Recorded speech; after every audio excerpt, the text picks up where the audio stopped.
ಈ ಕ್ಯಾಂಟರ್ಗೆ Swift car ಡಿಕ್ಕಿ ಹೊಡೆದಂತಹ ಪರಿಣಾಮ ಸ್ಥಳದಲ್ಲಿಯೇ ಇಬ್ಬರು ಸಾವನ್ನಪ್ಪಿರುವಂತಹ ಘಟನೆ ನಡೆದಿದೆ.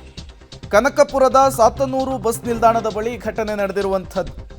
ನಿರಂಜನ್ 41 ವರ್ಷ, 43 ವರ್ಷದ ವಿಶ್ವನಾಥ್ ಈ ಆಕ್ಸಿಡೆಂಟ್ನಲ್ಲಿ ಮೃತಪಟ್ಟವರು ಅಂತೇಳಿ ಗುರುತಿಸಲಾಗಿದೆ. ನ್ಯೂ ಇಯರ್ ಸೆಲೆಬ್ರೇಷನ್ಗೆ ರೆಸಾರ್ಟ್ಗೆ ಅಂತ ಬಂದಿರ್ತಾರೆ 4 ಸ್ನೇಹಿತರು. ಪಾರ್ಟಿ ಮುಗಿಸ್ಕೊಂಡು ವಾಪಸ್ ಮನೆಗೆ ಹೋಗುವಂತಹ ಸಂದರ್ಭದಲ್ಲಿ ಈ ಆಕ್ಸಿಡೆಂಟ್ ಆಗಿದೆ. ಸಾತನೂರು ಪೊಲೀಸ್ ಠಾಣೆಯಲ್ಲಿ ಪ್ರಕರಣ ಕೂಡ ದಾಖಲಾಗಿರುವಂಥದ್ದು. ಕ್ಯಾಂಟರ್ಗೆ ಸ್ವಿಫ್ಟ್ ಕಾರು ಡಿಕ್ಕಿ ಹೊಡೆದಂತಹ ಪರಿಣಾಮ ಸ್ಥಳದಲ್ಲಿಯೇ ಇಬ್ಬರು ಸಾವನ್ನಪ್ಪಿದ್ದಾರೆ. 4 ಜನ ಹೋಗ್ತಾ ಇದ್ದಂತಹ ಕಾರಿದು.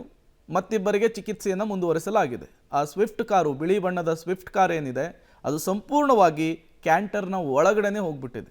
ಆ ಸ್ಪೀಡ್ನಲ್ಲಿ ಬಂದು ಹೊಡೆದಿರುವಂತಹ ಪರಿಣಾಮ ಸಂಪೂರ್ಣವಾಗಿ ಮುಂಬದಿಯ ಬಾನೆಟ್ ಏನಿದೆ ಅದು ಅಪ್ಪಚ್ಚಿಯಾಗಿರುವಂಥದ್ದು. ಕಾರನ್ನು ಹೊರತೆಗಿಲಿಕ್ಕೆ ಹರಸಾಹಸ ಪಡಬೇಕಾದಂತಹ ಪರಿಸ್ಥಿತಿ ನಿರ್ಮಾಣವಾಗಿತ್ತು.